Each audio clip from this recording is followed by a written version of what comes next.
everyone, my name is Eunice Eugenius, and today I will be presenting to you an in-depth analysis of Malaysia's trade performance over the past decade from 2015 to 2024. Analysis will focus on key trends in export, import, and trade with major partners. This presentation will provide critical insights into Malaysia's trade strengths, challenges, and even future prospects. So, let's get started. Let's begin with overall trade performance 2015 to 2024. Looking at Malaysia's overall trade performance from 2015 to 2024, over this period, Malaysia's trade experienced several significant shifts. We see steady growth from 2015 to 2019, driven by strong exports of electronics, palm oil, and petroleum products. However, in 2020, the COVID-19 pandemic caused a major disruption, leading to a sharp decline in trade. Recovery began in 2021, and by 2022, trade volumes surpassed pre-pandemic levels, fueled by increased global demand for semiconductors. As for 2024, trade has stabilized with a focus on strengthening partnerships with Asian and FTA countries. These trends highlight Malaysia's resilience and its reliance on certain key sectors. Next, let's compare Malaysia's domestic exports and re-exports from the year 2014 to 2024. Domestic exports, which are goods that are produced within Malaysia, have seen steady growth, particularly in electronics and palm oil.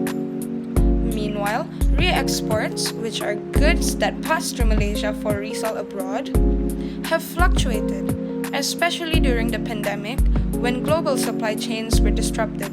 Recent data shows that domestic exports now contribute a larger share of Malaysia's total exports, reflecting the country's growing capacity for value-added production. This shift is a positive sign of Malaysia's move toward more self-sufficient and competitive export base. Now, let's examine Malaysia's imports by end use from the year 2016 to 2024. Imports are categorized into capital goods, intermediate goods, and also consumer goods. Intermediate goods, such as raw materials and components, form the largest share, reflecting Malaysia's role in global supply chains. Notably, imports of electronic components have increased in response to the growing demand of semiconductors. Capital goods imports, such as machinery and equipment, also rose, indicating increased domestic production capacity. Consumer goods imports saw slight growth, driven by higher consumer demand. This breakdown reveals Malaysia's strategic focus on enhancing its manufacturing and industrial production capacity. Following up next will be the major exports and imports by sector for the year 2024. For this, I will be educating you on the top 3 export sectors, top 3 import sectors, and their contribution to Malaysia's GDP.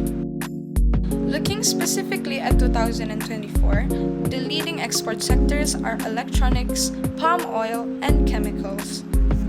Electronics remain the dominant sector, accounting for majority of the total exports in Malaysia, driven by Malaysia's role in semiconductor production. On the import side, the largest sectors include machinery, electronics, and also chemicals. These imports support domestic manufacturing and industrial development. These imports support domestic manufacturing and industrial development.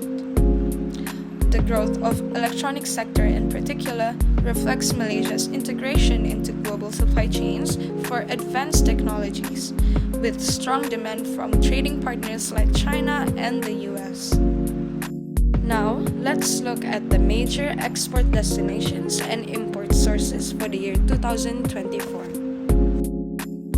In 2024, Malaysia's key export destinations include China, the United States, Singapore, Japan, and the European Union. China remains Malaysia's top trading partner, driven by demand for electronics and palm oil. On the import side, Malaysia sources most of its goods from China, Japan, Singapore, and the United States.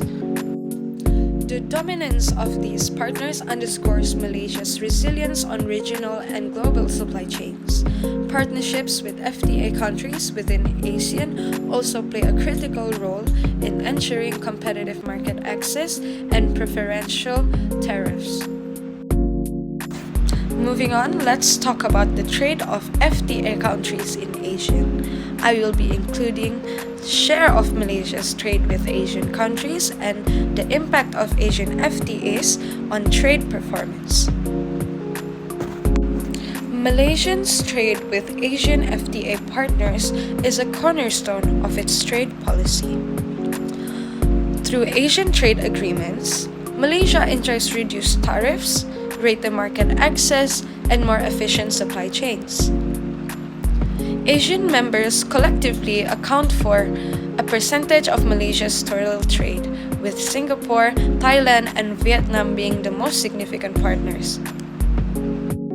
This regional state has bolstered Malaysia's competitiveness, enabling easily access to raw materials and new markets for its products. Moving forward, Malaysia's trade with Asian countries is expected to grow, especially in the implementation of the Regional Comprehensive Economic Partnership (RCEP). Furthermore, let's take a look at the export by state in the year 2023. This explains the export performance by state in the year 2023. Turning to Malaysia's internal trade, we can see that the export contributions vary significantly by state. Penang remains the top contributor thanks to its electronics and manufacturing hubs.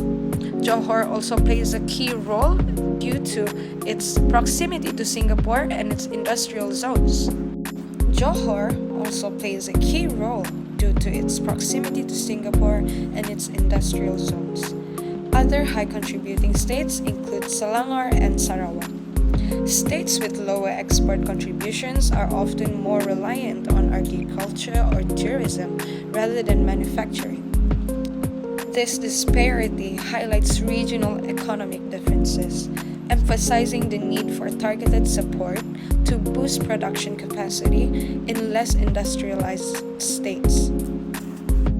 Now, let's take a look at the future outlook of Malaysia's trade for the year 2025 to 2029. The forecast of Malaysia's trade shows that based on past performance and current trends, Malaysia's trade is expected to continue growing from 2025 to 2029. Key drivers will include the growth of electronics sector, increased demand for green technology, and the benefits of regional trade agreements like RCEP.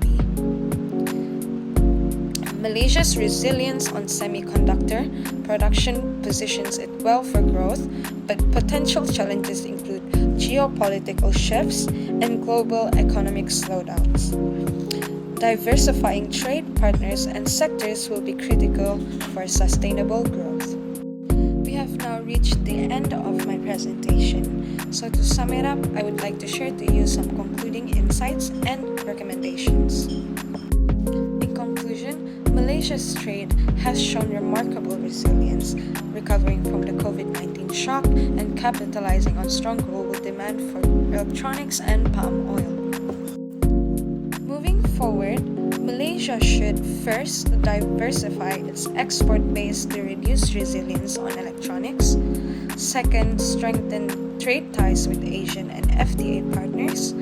And lastly, invest in sustainable high-value industries.